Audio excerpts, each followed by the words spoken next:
this is the Parker jacket that Mairead Farrell wore while she was in prison in Armagh. And I immediately wanted to paint it. And I painted it as a haunting. I wasn't sure how I felt or how history would treat Mairead Farrell's active service in the IRA and being killed in Gibraltar. And I wasn't sure whether I was ever supportive of that violence, ever anyway. So it seemed like a good way to kind of explore what I really thought about someone the same age as myself, basically schooled in the same area as myself, and she chose violence and I chose painting.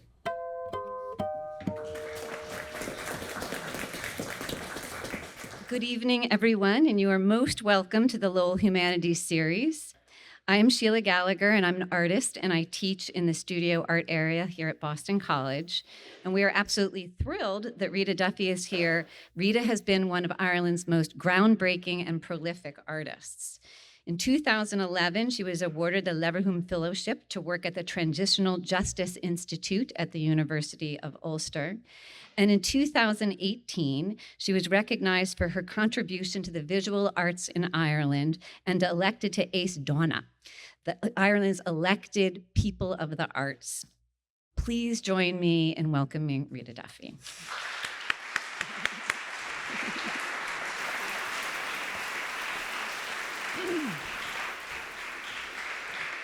Thank you, Sheila. It's a pleasure to be in Boston once again. I think it's probably over 20 years since I was here. Anyway, it's lovely to see you all. And bearing in mind there are art students here, I'll do my best to kind of say some words about the particular materials and some kind of technical insights into the work as well. Here I am. This is the studio in Ballyconnell, which is a little village on the Cavan-Fermanagh border. The title of the lecture, You Can't Hope for a Better Past, is something of a conundrum. It's a sort of an indeterminate phrase that I like. It refuses to land in one absolute territory and encourages us to think. It kind of refuses victimhood, and that's a very important thing when you've come through any sort of social trauma. I like to think of it as a kind of a possibility of wandering around its meaning and insisting that the doors and windows are flung open to interpretations. Anyway, working in this building has been something of a departure. I grew up in Belfast, and most of my work was made in around my experiences of Belfast. I'm going to start sort of at where I am now and take you back. And don't worry, I've been very selective. You won't have to see everything, but what I am going to try to do is show you the balance between public projects that I do and the studio-based work. And I find one thing leads and feeds into the other, just in case I get delusional or think I've actually got it sussed. When I actually begin public projects with the kind of ordinariness of everydayness that is absolutely magnificent when you drill down into it, it certainly feeds the paintings. Over 25 years, I worked in Belfast, and I truly believed what Seamus Heaney told me about the idea of beginning where you are to firmly root yourself at the source. And at the time in art school, everybody was kind of looking at art magazines of what was going on in London and New York, and that was really interesting. But at the same time, I was aware that the city was exploding and burning itself down all around us. And I thought that was very It was relevant, it was important, it was dangerous, and it was something that I chose to engage with. I like to think that art can be positioned right at the heart of ourselves and right at the heart of our communities. And there's a possibility of healing and finding ways to become confused and to alter our positions so that you don't end up stuck in an absolute. And Lord knows, right now, in America and across the world, that sense of extreme views, not talking to each other, is a very important thing that we need to unpick. So let's get started. Here is a painting called Partition. It's from an exhibition called Persistent Illusion, which was a recent exhibition last year in the Crawford Museum in Cork. And it was a collection of paintings. There are 3 big paintings, which I'll show you towards the end of this lecture, that form the center part of it. But this particular image, I thought, was relevant to begin this lecture. The idea of partition, when I think about it, I'm drawn inwards to meet the divisions within myself, the left and the right hemispheres of the brain, the light and shade drawing of a pencil line, the border between you and me. I grew up in Belfast at war with itself, a Northern Catholic father and a Southern Catholic mother. We lived on the wrong side of some invisible Belfast wall that was drawn to exclude us. I had the great fortune of growing up in a vaguely mixed Protestant area with familiar access to the Ulster Museum. And that was a treasure trove. We used to go there as children on a rainy day, and there were galleries of paintings and galleries of ancient things, a complete universe for a child. And my eyes were young and my imagination was just getting born, and I found nourishment and escape in the treasures that I found there. Another powerful dividing line ran across our kitchen table: the male husband, father, worker in control of finances, and on the other side, the female wife, subservient, good Catholic mother of 4, who found her own liberation in the education of her daughters. And the pain of separation and the desire to reconnect with family meant road trips south to my mother's home and the cultural reassurance that perhaps I did belong somewhere. So that identity of living somewhere where you don't belong, a hinterland or a sense of home being elsewhere. There was the rural, there was the urban, there was the north, the south, and that whole weight of history that I was born into, that we are all born into in some way or shape or form. This painting is called Siege, and I made it after a trip to the city of Derry. The walled city of Derry was the first real plantation place in Ulster. It was where the British, the English came, and the city was in siege, and the kind of history of Ireland was determined through that conquest. This is Siege 2. These are quite large paintings, and they're on gesso. I made gesso grounds on wooden panels. And I was very kind of particular in using oil paint and adamant that I wanted to kind of paint and draw figurative work that wasn't at all fashionable, but that somehow or other gave me a language where I could kind of express myself and record details. I would take notebooks and make very detailed little drawings of what was going on around me, and then kind of put them into compositions.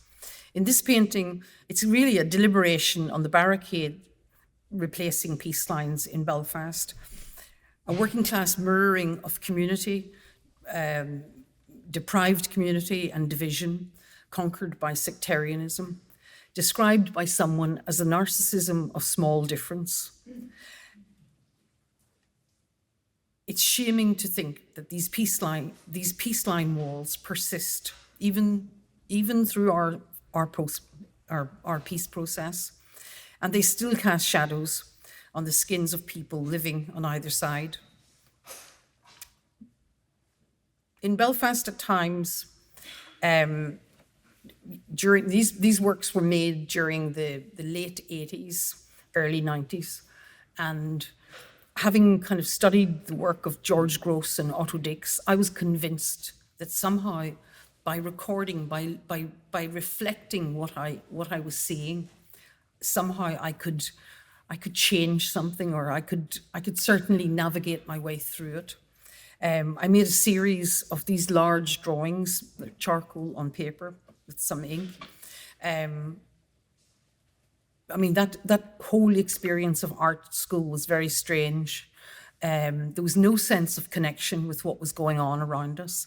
And I remember my painting tutor, who had lived in Belfast for 15 years, he was from London, and he asked me, why are people wearing black armbands? And I told him it was because the first hunger striker had died. And I remember afterwards thinking, how strange it must be to live somewhere and not know what was going on around you, or not be that interested to find out.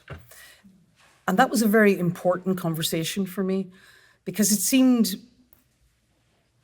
like the art world was a bizarre place that I would have to navigate. And it was floating somewhere else. I committed myself then and there to the long haul, and believed that art would be my suitcase, my language, my roadmap, and my direction.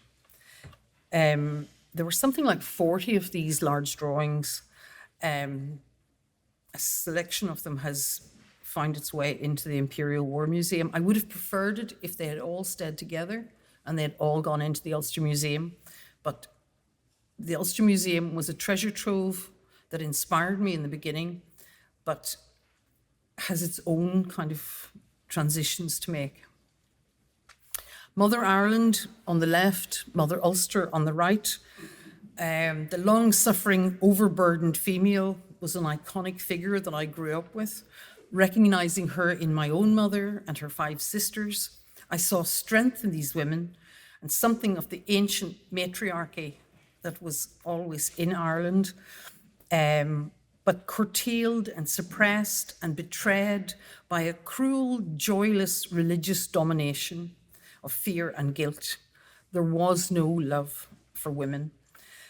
The fear, violence, it silenced women, and yet they kept everything together and functioning, even in the worst of times.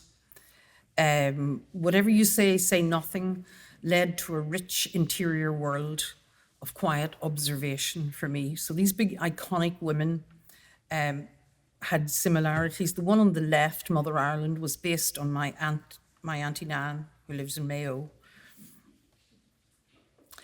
Childhood in Belfast had no easy games. Different schools, different culture. Boys were in control. No monsters under the bed. We lived with them. There were real men with real guns all around. And fear was that ritual of going into the front room and checking through the net curtains who was at the front door before it was opened. Emerging from the shamrock. This is kind of a mural scale painting.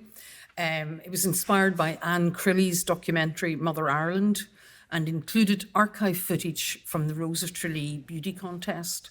And I remember watching the film and seeing this little kind of scenario of the very early Rose of Tralee beauty contest. And it was really whenever they were trying to market Ireland as a kind of a fair colleen, so that, you know, tourists would come and, you know, engage in all the romance of that. But in this image, she's kind of myself, awkwardly emerging through a wobbly hardboard shamrock.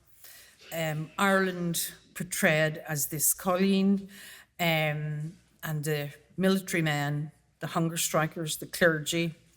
It took at least a generation of adamant feminist activism to shift some of that. And it's much better to be an Irish woman in Ireland today, but there's still work to be done. And it's interesting, Samuel Beckett kind of portrayed Ireland in some ways as a theatre state. It's often been kind of described in kind of theatrical terms.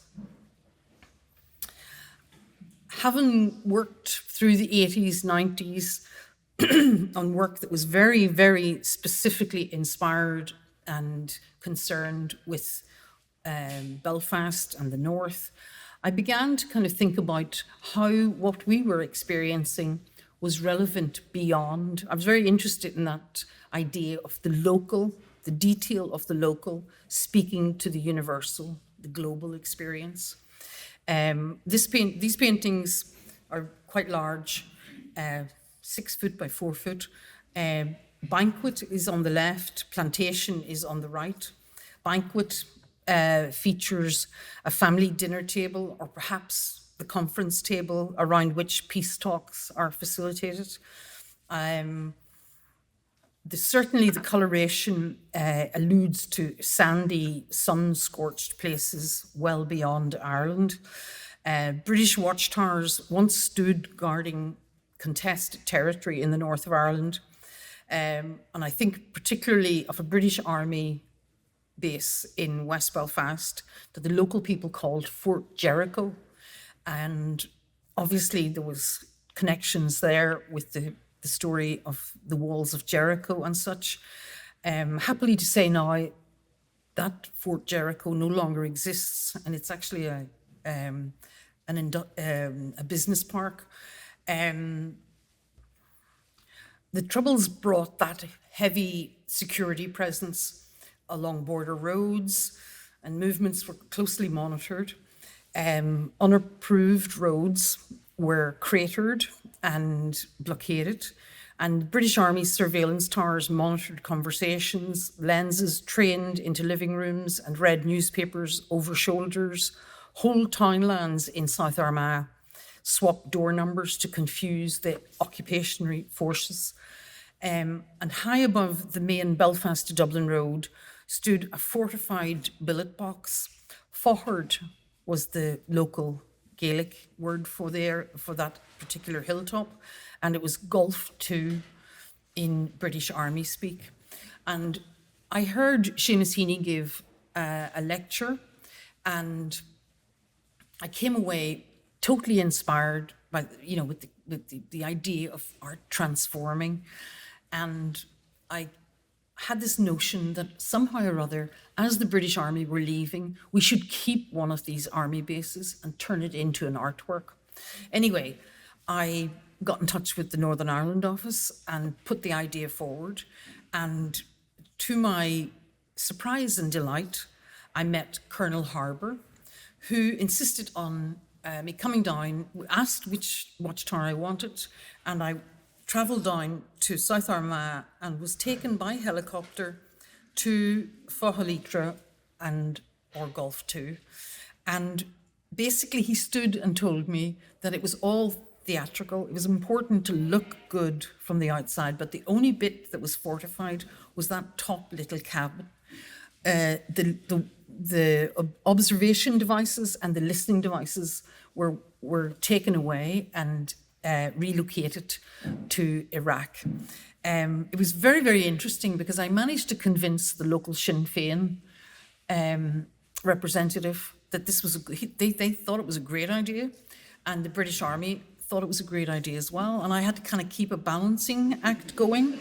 The next thing, Bertie Ahern announced that they were going to build a peace monument on the border, a tower, and they would run an international competition, and they put up 3 or 4 million to kind of have this work made.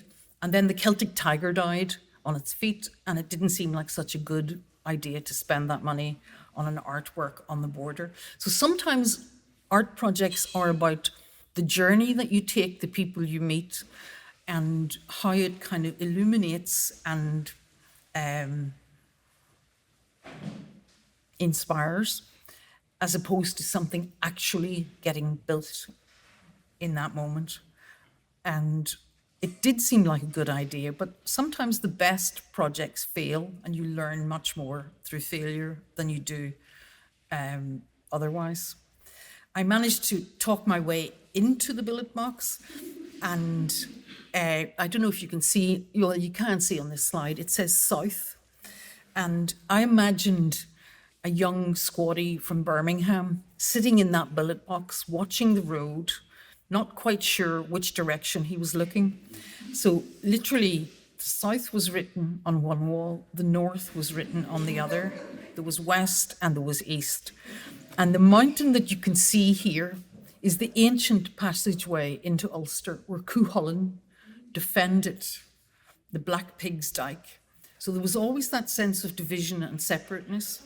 And it seemed like such a kind of a strange journey to be inside that watchtower, because every time we went to my grandmother's, we'd pass that watchtower and wonder if they could hear us and wonder if they were watching. And of course, yes, they were. Art sometimes is really about conversation. I sold a painting to an RUC detective, and we had a very interesting conversation. And as he was leaving, he said, "If ever there's anything I can do to help you, let me know." And he gave me his card. I promptly replied and asked him, could I have access to an AK-47? Because I'd been making work about weaponry, and I was looking at African, the whole kind of transition and peace process in South Africa, and the fact that they were actually using weaponry to make it, literally cutting weaponry up and making sculpture with it. And I thought surely there was something that I could do if I got my hands on a AK-47. And lo and behold, I was brought to the Weapons Holding Museum in Carrickfergus, and I made a cast of this gun. And what was behind my thinking was I wanted to cast it in chocolate, because chocolate is the kind of food of romance. And I had grown up with this illusion that somehow this kind of romantic fighting and dying for Ireland was just part of the narrative. I showed this in the ICA, the Institute of Contemporary Art in London, and all of these very sophisticated art-going people looked at it and smelt it and started talking about chocolate, and the whole kind of olfactory sensation of chocolate kind of subsumed them. They seemed not to notice that it was a weapon, a military weapon at all. And then I showed it as part of the West Belfast Festival in my former school in St. Dominic's. I convinced the head nun to let me have the study hall, and I put it into an old Victorian display cabinet, and it looked kind of funereal. And local people approached the cabinet, looked very closely, and immediately could see the serial number on the chocolate gun. It's called Dessert. And so it was actually, it was a realistic actual weapon. And the whisper was, where did she get that?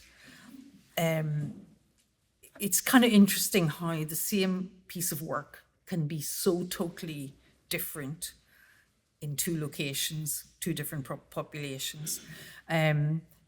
Finally, that weapon was served as dessert when the Nobel Peace Prize winning women came to Belfast for a conference on the end of weaponry, the idea of a world without weaponry, where we put our human efforts, our energies, our intelligence into building communication, into building language, into building compassion, so that we don't need weaponry.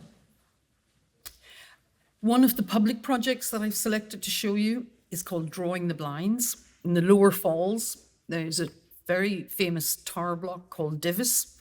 At that time, there was an army watchtower on the top floor, And I decided to make portraits of everyone that lived in the tower block, and that on the night we would put them in the window, little linen kind of tea towel sized portraits, and we put them in the window on one facade of the tower block, and then all of the people who lived there switched on their lights, and we turned the tower block into a celebration of the people who lived there, because this was one of the toughest areas in West Belfast, you know, the scene of enormous amounts of gun battles, and also the location of the first civilian death, a boy of 11 called Patrick Rooney, who died in the kitchen of the apartment when a bullet pierced the wall. It was very much a celebration of the people who lived there, and I think it's probably one of very few public housing schemes in Europe that now have their own art collection through the stairwell. I like working with people, and I like setting up projects in public. I've worked with architects on permanent works within various buildings, the Public Records Office building, the New Children's Hospital, devising artworks and engaging artists to come and take on commissions within those buildings has been something that I've really enjoyed and felt a very important part of my work. This is obviously The Last Supper, reinvented with a group of women from across East and West Belfast and beyond. The centre figure of Christ is a teenage mum with her baby.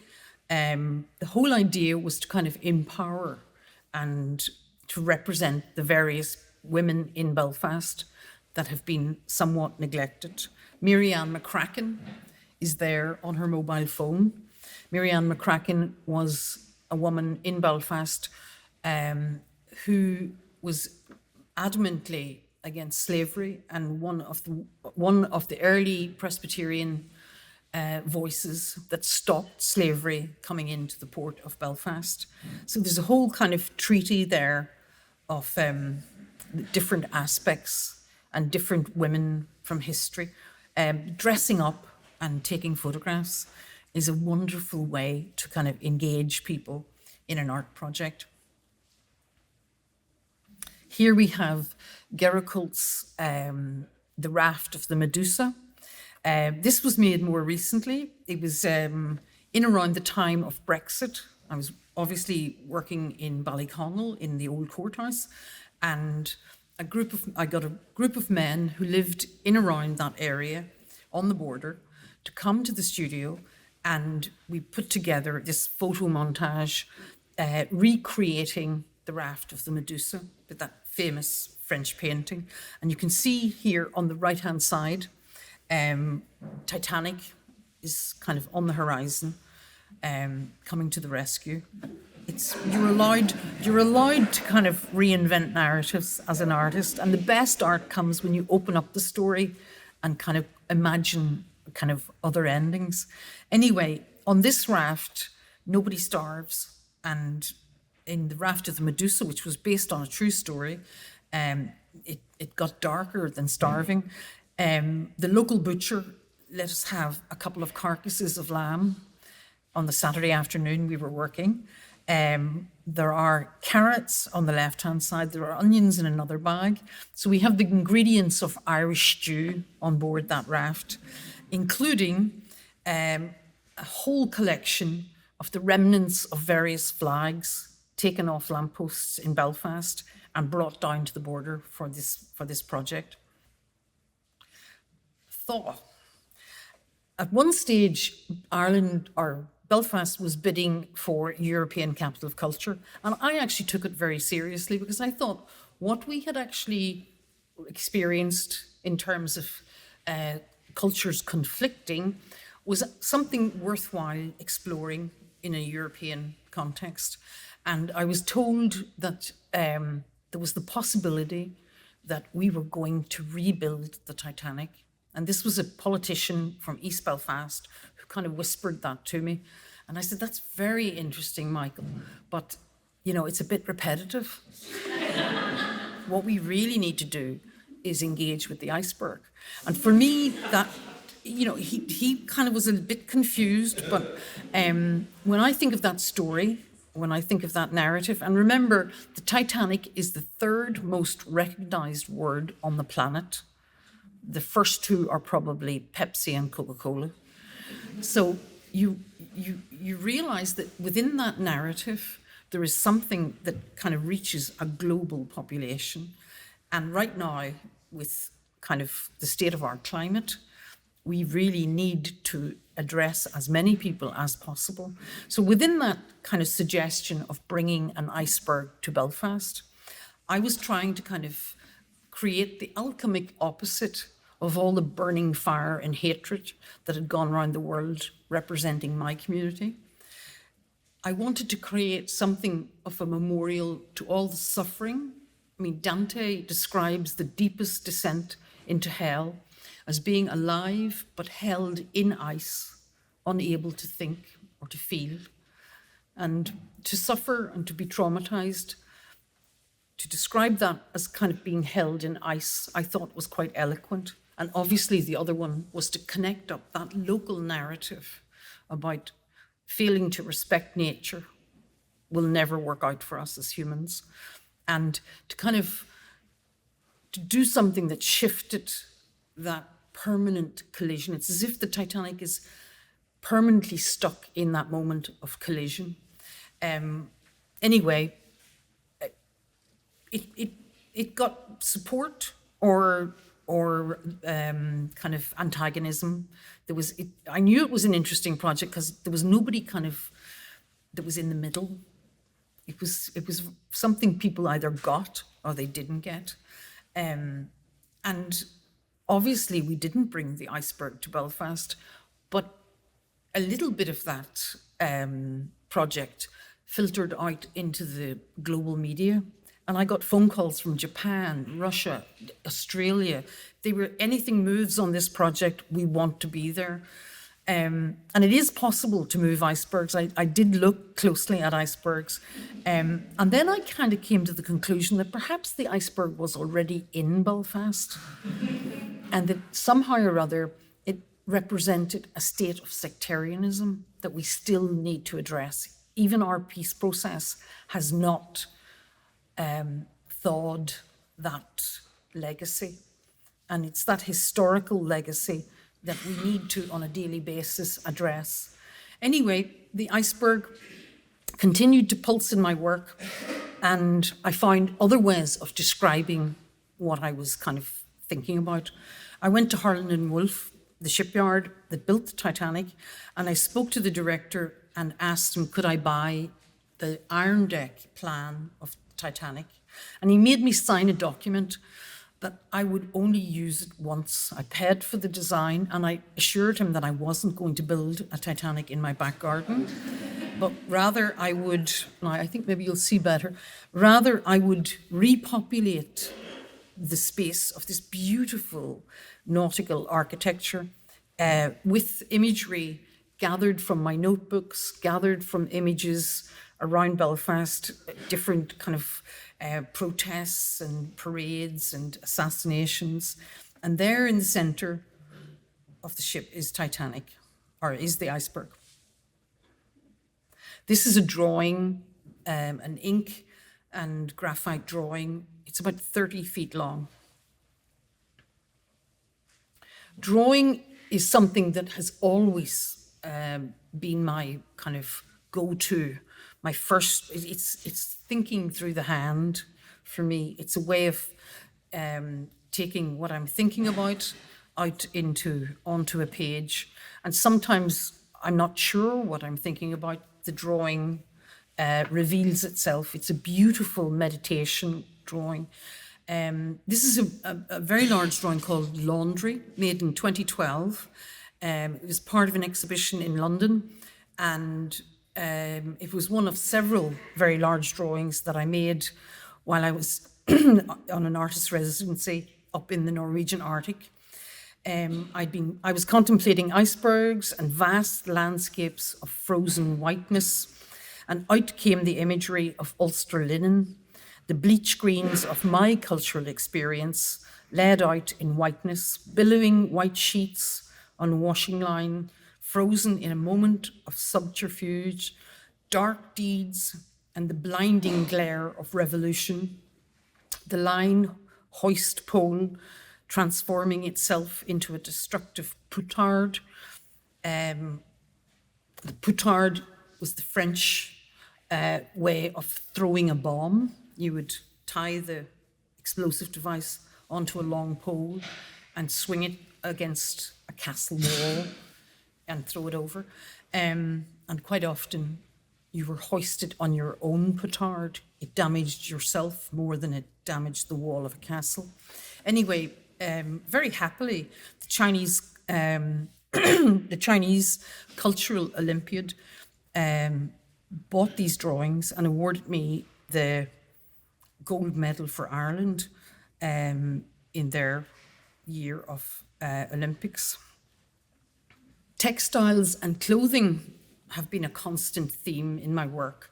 There is always that Catholic tradition of reliquary, holding on to the vestments, the cloth, the clothing. It's a very, very important human thing. And obviously, from a city that produced enormous linen, the idea of how these textiles could be used not just as canvas or as linen to paint on, but the garments that we wear. I was in Conway Mill on the Lower Falls, and there was a little impromptu museum that women who had served in Armagh Women's Prison had created, because the women were kind of being left out of the narrative. The H blocks was all about the men. And on the wall, I found this Parker jacket. And as a teenager watching Top of the Pops on BBC, I remember seeing Sinead O'Connor singing in her Parker jacket. It was the ultimate kind of garment of protest. And when I asked the woman at Conway Mill about the Parker jacket, she told me that this was the Parker jacket that Mairead Farrell, who was later killed in Gibraltar, this is the Parker jacket that Mairead Farrell wore while she was in prison in Armagh. And I immediately wanted to paint it. And I painted it as a haunting. I wasn't sure how I felt or how history would treat Mairead Farrell's active service in the IRA and being killed in Gibraltar. And I wasn't sure whether I was ever supportive of that violence, ever anyway.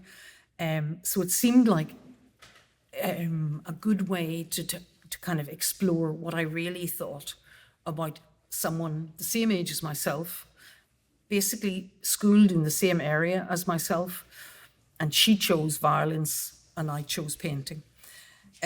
So the arms are kind of raised. I call it relic, and it's now in the Allied Irish Bank collection. I'm not sure they know anything really of the background of the story, but anyway, you do. Guantanamo Amas Amat. I was watching television, and I saw a little clip of men crouched down in chains in Guantanamo Bay, and I immediately recognized the orange jumpsuit. I have this jumpsuit in my studio to protect me from the perils of oil paint and the dangers of provocative artistic thought. Anyway, it seemed a good idea to put it on a coat hanger with a question mark. Not that I ever really put an overall on a coat hanger, but I hung it up because it had that kind of question mark at the top of it, and obviously is an orange jumpsuit. Clothing, my mother was a tremendous knitter. This painting was part of the most recent exhibition. It's called Exodus. And really it was a memory Sometimes memory informs a lot of my work. And it was remembering the summer holidays where we escaped from the marching season. My father had a fortnight's holiday from the aircraft factory, and we would go to my grandmother's. But all winter, in preparation for that fortnight's holiday, my mother knitted ferociously in woolly defiance. Her looming deadline was our annual family holiday and getaway south. 1 year after considerable industry, she produced right on time for our 11th of July exodus 6 iron sweaters. Ivory white cable ganzis is the Irish name, that reeled us back to where we belonged, a permissible and unmissable feminist act of cultural construct under the ever-present neighbour's gaze. I cringe to think now how we looked in full Clancy Brothers regalia, marching out and clambering into the packed car. Sometimes those things that you talk about with your brothers and sisters are the very things that find themselves making their way into paintings. In 2013, I was given a major commission for the city of Derry, a famous city for shirt making. The shirts for the American Civil War were stitched in Derry. The shirts for some of the fanciest men's boutiques across the world were stitched in Derry. And during the war, women in Derry stitched their addresses, their names and their addresses into some of the American Air Force shirts that they were stitching, simply because they wanted to meet American Air Force men and possibly immigrate to America. So there was all sorts of connections from those shirt factories out and beyond. I took over the ground floor of a former shirt factory on Patrick Street in Derry. I employed 6 young Derry women who could sew, and we created a museum that was living. The sound of sewing machines was heard. They stitched things that I designed out of recycled shirts.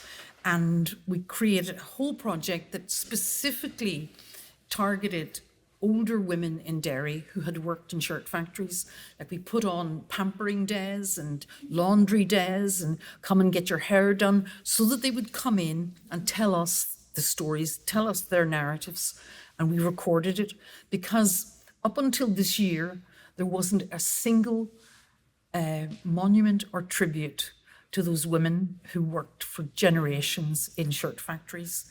And they worked there all day and went home and made dinners and did all of the other stuff as well. I think it's very interesting what's happening and how basically the female voice is starting to emerge in the North. It certainly emerged in the South, but in the North, there's still kind of recovery to be made. I started that project by going around the city and poking in through doors and looking at things. And there is something left that evades language. And visual artists have a way of kind of engaging and pulling those narratives out from communities. The image on the left, these were a series called the Derry Drawings. They ended up as a collaboration with the poet Paul Muldoon, who was commissioned to do an opera piece for Derry. The image on the left is a skull, and on the skull, kind of reminiscent of the platelets in a human head, you know, the little where the skull joins. I have the route map of the march, that fateful civil rights march that ended up in Bloody Sunday. They've also become a set of prints. There's the sewing woman within the walled city, the cannonball from the siege, and the stripes as a forest to run through. We also produced a manifesto. Karl Marx mentions the shirt factories in Derry in his early writings because it was one of the first examples of mechanized labor. And this was a kind of fold-out large page that we distributed across the city. We produced about 10 of them, basically telling people what was going on, what was happening, what was being exhibited, and various, actively trying to bring in our audience. I also devised a whole series of products like washing powder, which was kind of specifically designed for either side of the river, inspired by Yeats's wonderful poem, Cuchulainn Comforted. We had bee special honey. Now, bee specials were a kind of an auxiliary force that supported the RUC. They were not loved by the general population. And my good friend Margot Harkin was kind of confused when I produced this, and she said, "It's not funny. They were hated." And I explained this artwork by saying, someone loved these individuals, and we must somehow take the bitter taste of history out of our mouths. So the Bee Special Honey was born and was a very popular product in the factory. There was a range of about 12 different tea cloths. Here I used a heritage image from the archive of 5 men watching one woman at a sewing machine, timing her, no doubt. And eventually, of course, all of that work went to somewhere cheaper. And after that, somewhere even cheaper. Here is Ivan Cooper. He called in one day. He was one of the main civil rights organizers.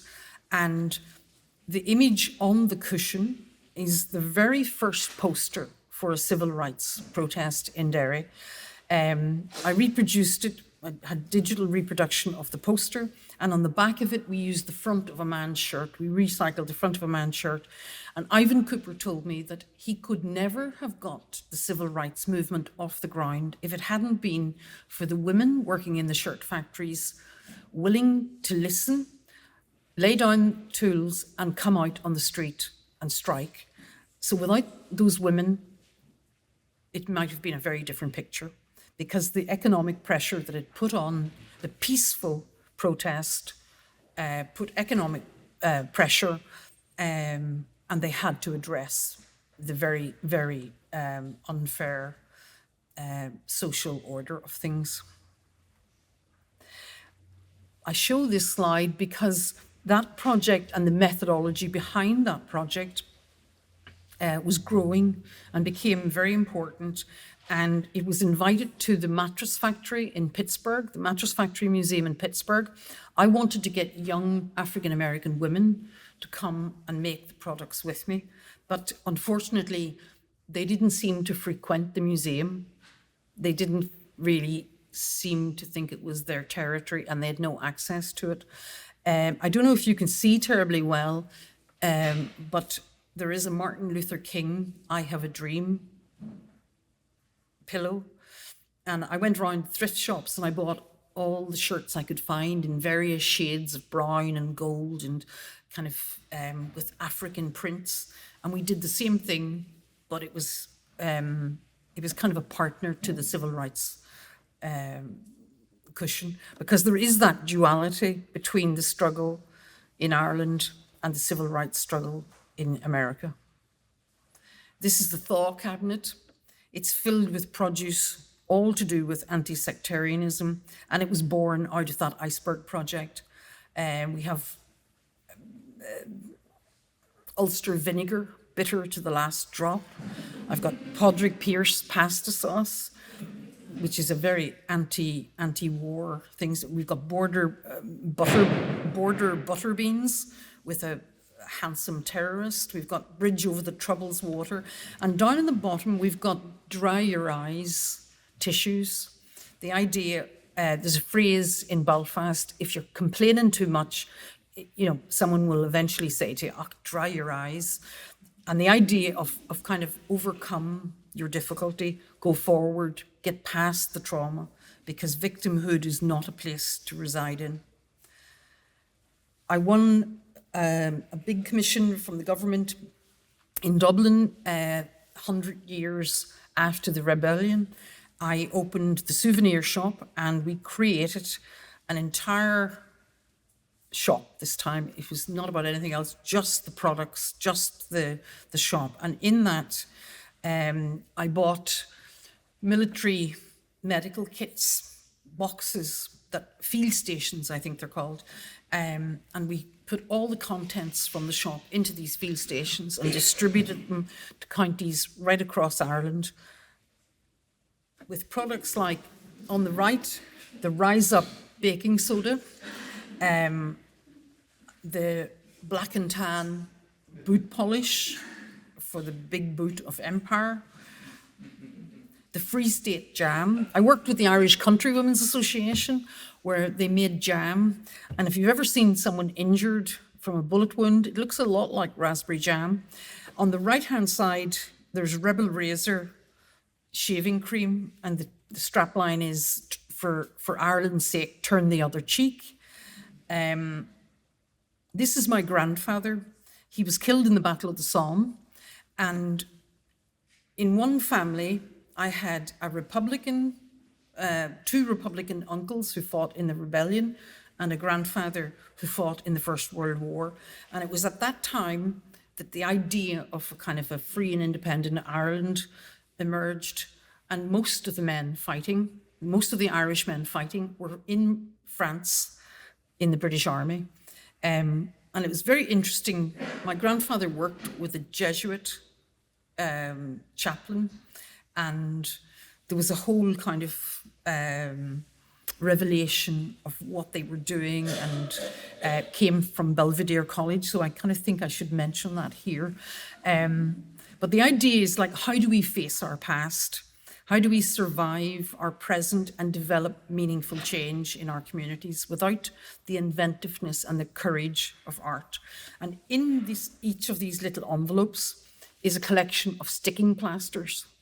And the little ribbon of red represents a kind of thousands and thousands of men were killed in a day of mechanized killing on those battlefields in France in the First World War. The event is gone, and we are left with stories, the legacy of violence and historical events that bond us. Not only do we have to bear witness to tell what happened and address the needs of ghosts, we also have to interpret and conclude so that the needs of people today are addressed. In addition to the knowledge of our own history, the understanding of art is essential. And this was a man I never knew. He died when my father was 3.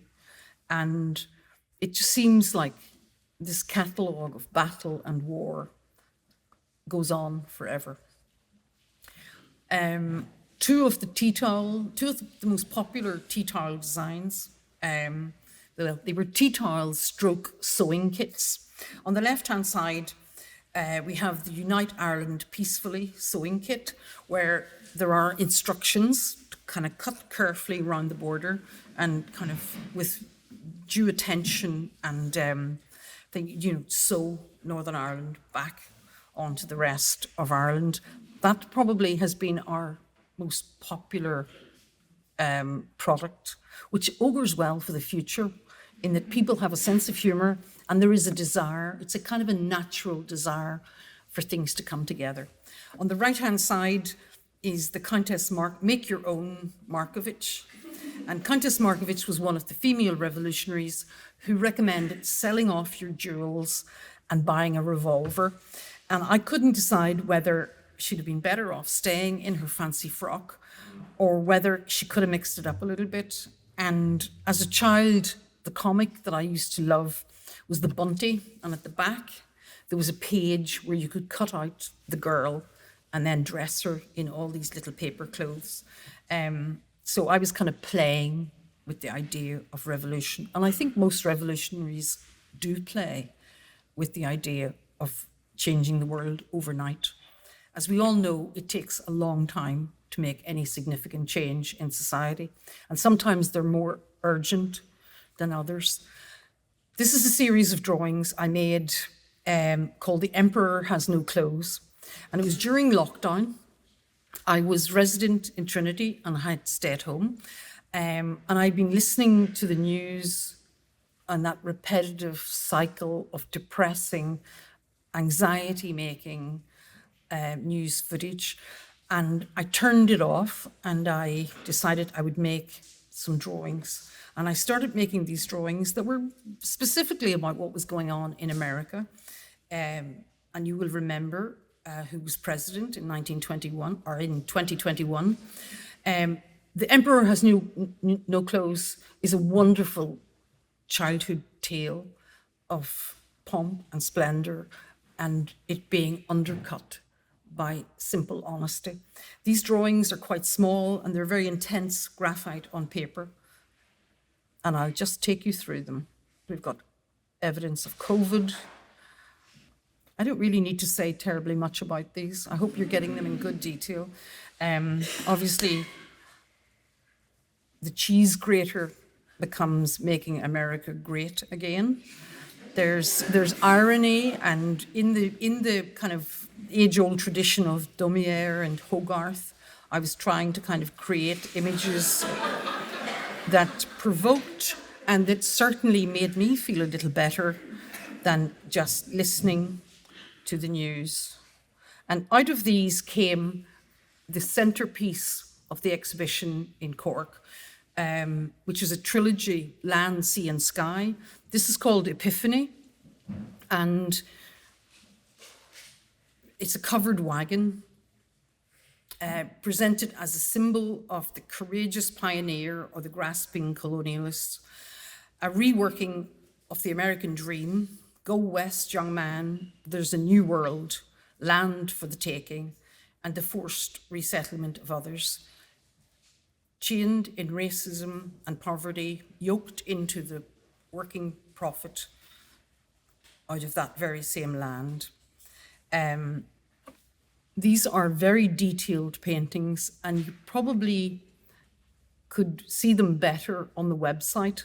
The next painting is the big ship. It's called Sailing Belfast to Byzantium, and it's leaning on, the title comes from that wonderful Yeats poem. The great ship as an image of state. And in this, I don't know how well you're seeing it, but in this there are stratas of people. They're all naked.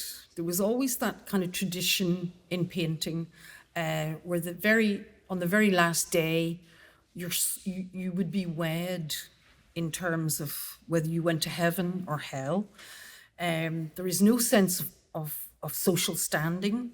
There is no sense of identifying one or the other. And in the hold, in the lower part of the ship, there are obviously people being forced to make the journey. There's always been that sense of journeying in the Irish culture, but in this, there's a layering of people making that journey. The iceberg is on the horizon, indicating that the quest will be shattered before it's achieved. And there are souls going up through the funnels. I'm seeing this quite small here. I hope you're getting a better image, but I would recommend that you look at the website and go through, because this painting took a very long time to make and is laden with detail that is quite self-explanatory.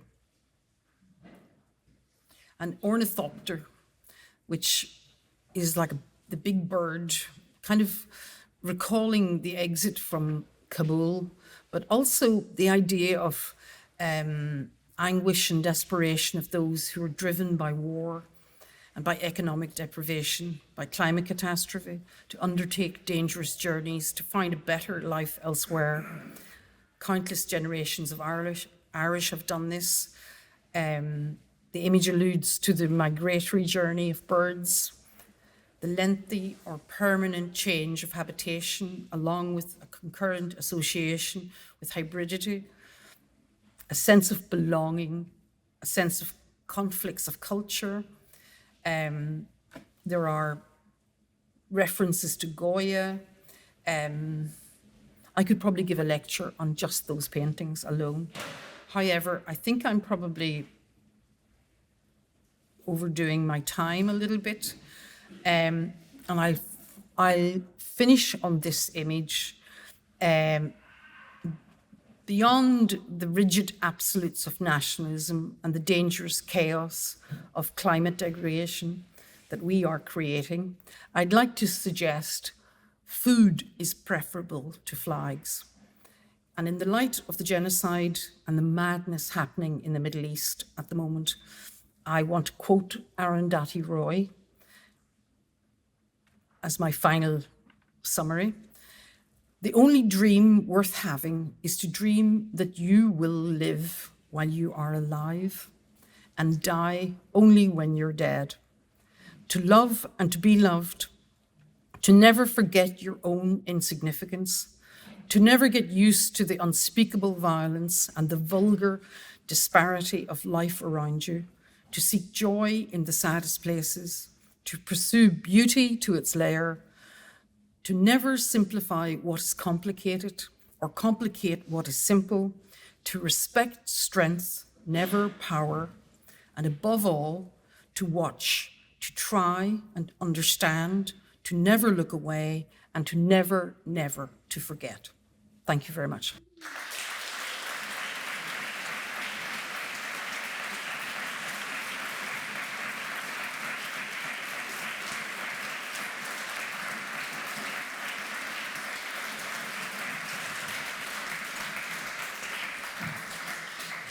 And I think now it's your turn to ask questions.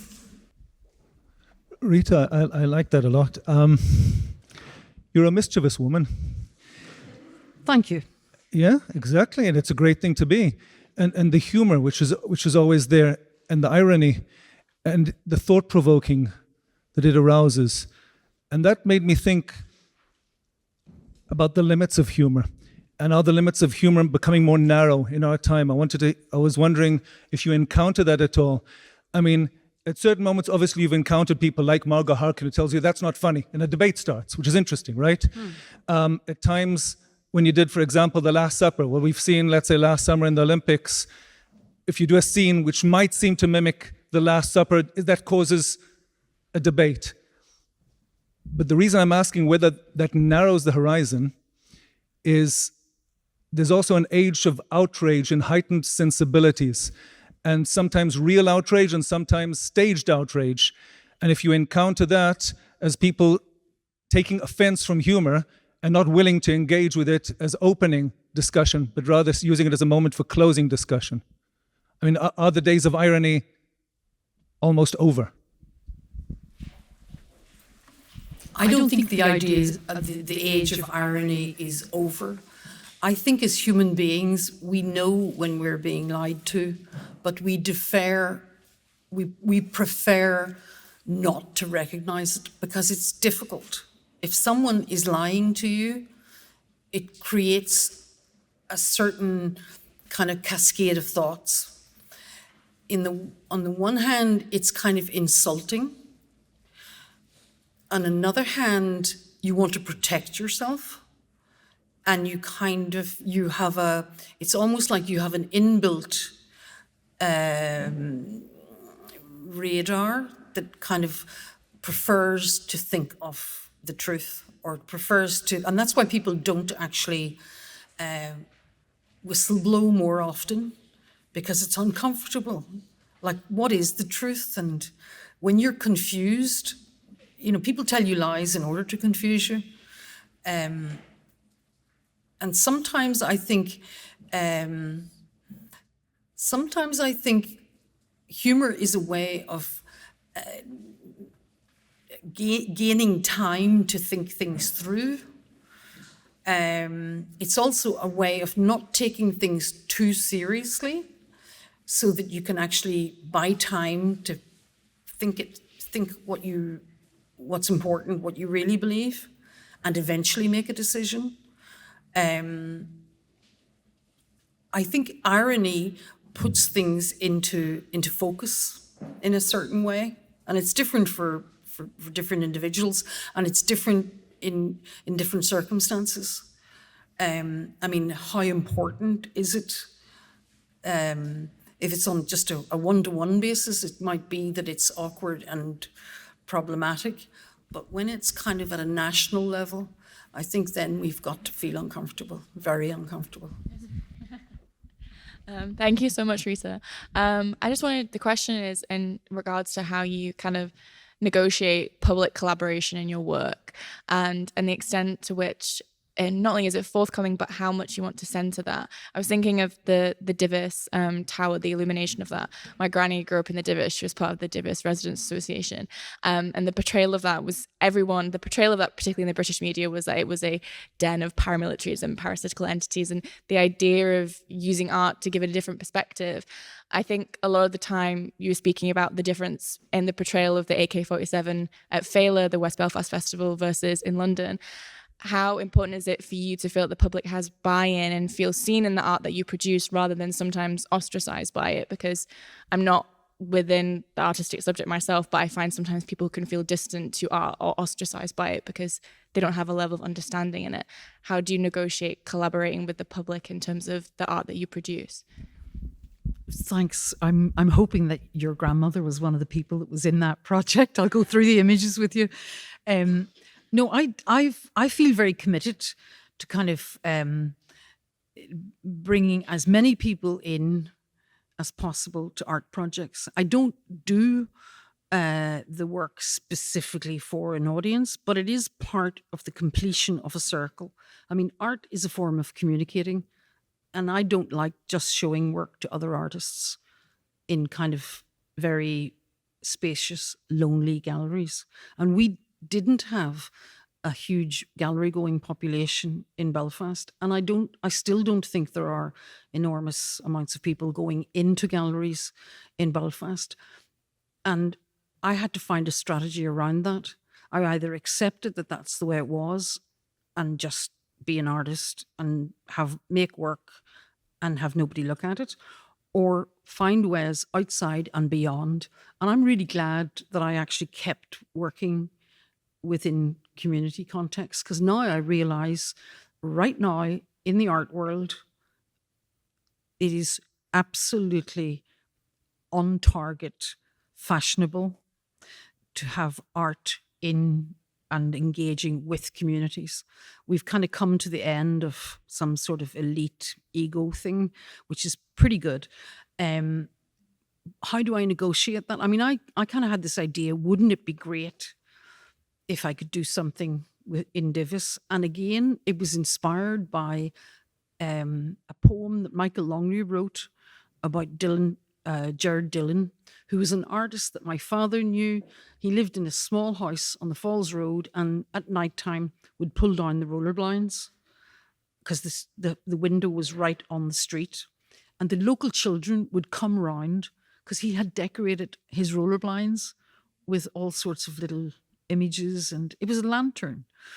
And I read somewhere that there were more blinds sold in Northern Ireland than anywhere else in the British Isles.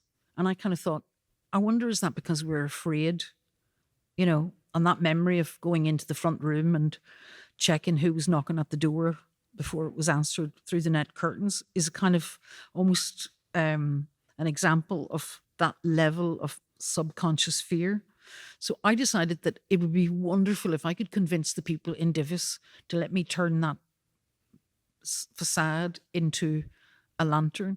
And bit by bit, I went and I downstairs where the concierge is. I met everybody coming through. I said hello. I asked them, would they sit for me? And some of them were like, oh, go away. Like, I don't do that art stuff. And gradually I won them wrong. I actually remember bringing a clipping of my mother's geraniums to one man who was more into plants than he was into art. but he got, I was prepared to kind of be generous and hear him. So he reciprocated. And most times people actually, everybody has creativity. And unless you've got somebody on a very bad day, where they say no, and the truth is they might say yes on Friday, so you just got to be persistent and show up. Thank you. Hi, Rita. Thank you so much for your talk. I really appreciate your work, open conversations on, political and historical issues. My question is, do you have any advice for young people, Gen Z artists to, how do we use art making process as a way of civic engagement?